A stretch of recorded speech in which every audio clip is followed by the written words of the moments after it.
حیات اللہ انصاری، پیدائش 1911، وفات 1999۔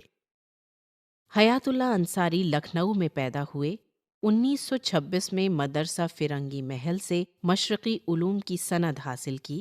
علی گڑھ مسلم یونیورسٹی سے BA کیا۔ طالب علمی کے دوران ہی قومی تحریکوں میں دلچسپی پیدا ہو گئی تھی۔ مہاتما گاندھی سے عقیدت کی بنا پر وہ کانگریس میں شامل ہوئے اور آخری وقت تک کانگریسی رہے۔ 1937 میں ہفتہ وار اخبار ہندوستان جاری کیا۔ 1944 میں پنڈت جواہر لال نہرو نے لکھنؤ سے روزنامہ قومی آواز جاری کیا اور انصاری صاحب اس کے پہلے مدیر مقرر ہوئے۔ 1966 اور 1982 میں راجیہ سبھا کے رکن رہے۔ حیات اللہ انصاری اور ان کی اہلیہ نے اردو کو اس کا جائز مقام دلانے کے لیے ڈاکٹر ذاکر حسین کے ساتھ ایک دستخطی مہم چلائی تھی۔ حیات اللہ انصاری نے افسانے، ناولٹ اور ناولوں کے ساتھ ساتھ تنقیدی مضامین بھی لکھے اور غیر اردو داں حضرات کو اردو سکھانے کے لیے ایک قاعدہ 10 دن میں اردو لکھا۔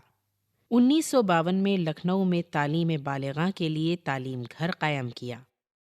حیات اللہ انصاری نے پریم چند کے افسانوں سے متاثر ہو کر افسانے لکھے، لیکن ان کے افسانوں کی فضا مختلف ہے۔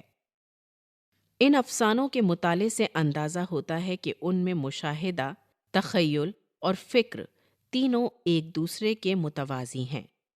ان کے افسانے زندگی کے تمام پہلوؤں کی ترجمانی کرتے ہیں۔ حیات اللہ انصاری کے افسانوں کا پہلا مجموعہ انوکھی مصیبت 1939 میں شائع ہوا۔ اس کے بعد بھرے بازار میں، شکستہ کنگورے اور ٹھکانہ کے عنوان سے ان کے افسانوی مجموعے 2 ناولٹ، مدار اور گھروندہ منظر عام پر آئے۔ 5 جلدوں پر مشتمل ضخیم ناول لہو کے پھول چھپا۔ جدیدیت کی سیر حیات اللہ انصاری کی تنقیدی کتاب ہے۔ انہوں نے بچوں کے لیے بھی کہانیاں لکھیں جو میاں خوخو اور کالا دیو کے نام سے شائع ہو چکی ہیں۔